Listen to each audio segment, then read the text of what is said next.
नमस्कार। मैं गलियों में, मोहल्लों में, सड़कों में उन युवाओं को देखा हूँ जिनके हाथों में बेशुमार डिग्रियाँ तो है, लेकिन काम के नाम पर एक विकल्प नहीं है। जी हाँ, मैं आज उन युवाओं के दर्द को ही अपनी बात में रखना चाहता हूँ। मैं उन युवाओं की बात कर रहा हूँ जो बहुत शिक्षित हैं, जिनके पास डिग्रियों की भरमार है, लेकिन काम नहीं है। ये उनके लिए बहुत बड़ी चुनौती है और जिसके वजह से वो ऐसी मानसिक पीड़ा के दौर से गुजरते हैं जैसे हम सब अनुभव नहीं कर सकते हैं साहब।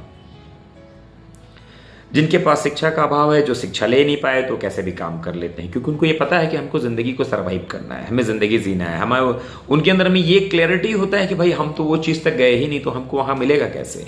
लेकिन वह व्यक्ति जो वहाँ तक का सफ़र तय किया, लेकिन उसके बावजूद वो उसकी पात्रता रखते हुए भी यदि उस विकल्प का हिस्सा नहीं बन पाया तो निश्चित रूप से वो तनावग्रस्त हो जाता है।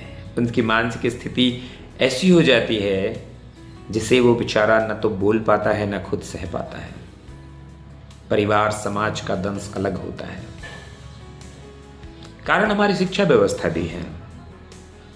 हम ऐसी तकनीकी, ऐसी वित्तीय शिक्षा उस स्तर पर देते हैं जब एक घड़ा पक गया होता है, और उसके लिए भी बहुत मोटी रकम खर्च करनी पड़ती है, बहुत मोटी रकम, जिसके वजह से समाज के बहुधा परिवार उस स्तर तक पहुंच भी नहीं पाता है। स्नातक की डिग्रियों के बाद किसी तरीके से ग्रेजुएशन, देन पीजी कर लिया, तो बहुत बड़ी, वो आज के समाज में भी बहुत बड़ी शिक्षा है। क्या विकल्प है उस शिक्षा का?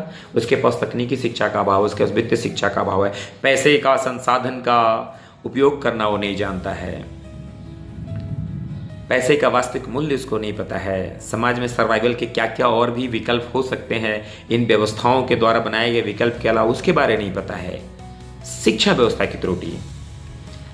यदि हम अपनी प्रारंभिक शिक्षा में इन सब चीज़ों को शामिल कर देते, तकनीकी शिक्षा शामिल कर देते, वित्तीय शिक्षा का ज्ञान शामिल कर देते, तो शायद वो बच्चा, वो व्यक्ति जो आज युवा, जो बेशुमार अपने हाथों में डिग्रियाँ लिए हुए है, वो अपने आरंभिक दौर से ही संसाधनों को संचित करने का प्रयास करने लगता। पढ़ाई के साथ ही वो विकल्प चुनता जिससे वो व्यक्तिगत जीवन में पैसे की आमदनी करना सीखता। लेकिन ऐसी शिक्षा व्यवस्था हमारे पास है नहीं, और इसका मार हमारा युवा पीढ़ी झेल रहा है। ये सबसे हर वो परिवार अवगत है। वो इस बात को कमेंट्स में बताइए आप लोग कि मैं क्या गलत कह रहा हूँ।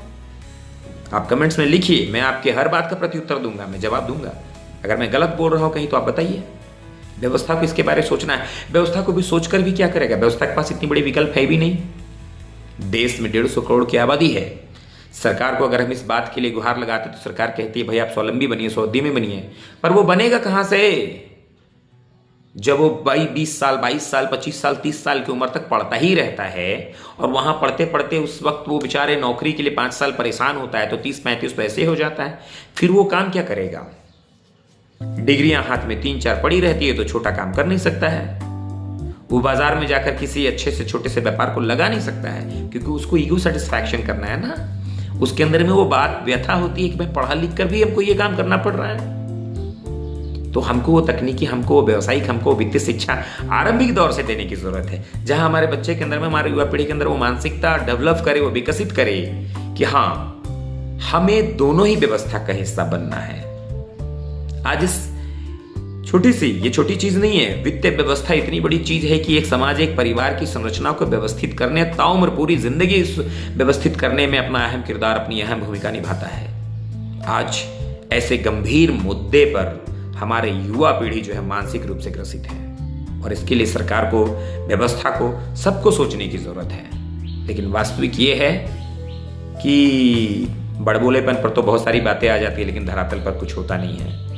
और तब जाकर हमारी युवा पीढ़ी जो है इसको लेकर बहुत चिंतित रहती है, परेशान रहती है। बहुत सारी परीक्षाएं होती है हर प्रदेश में, देखिए, लेकिन वही कहीं पेपर लीक हो गया, कहीं परीक्षा स्थगित हो गई। जिसके पास जो व्यवस्था के अंदर विकल्प है उसके अंदर भी ये खामियां हैं। तो हमारी युवा पीढ़ी कहाँ जाए, आप बताइए, क्या करे? हमको इन सब के बारे में सोचना पड़ेगा। प्रारंभिक स्तर की शिक्षा के साथ ही इनको वो प्रबंधन, वो व्यावसायिक प्रबंधन का गुण भी देना पड़ेगा, ताकि वो अगर नौकरी पर निर्भर ना रहे, जिनको इच्छा हो वो करे। हम नौकर ना पैदा करें, हम प्रयास करें कि हम मालिक पैदा करने का प्रयास करें।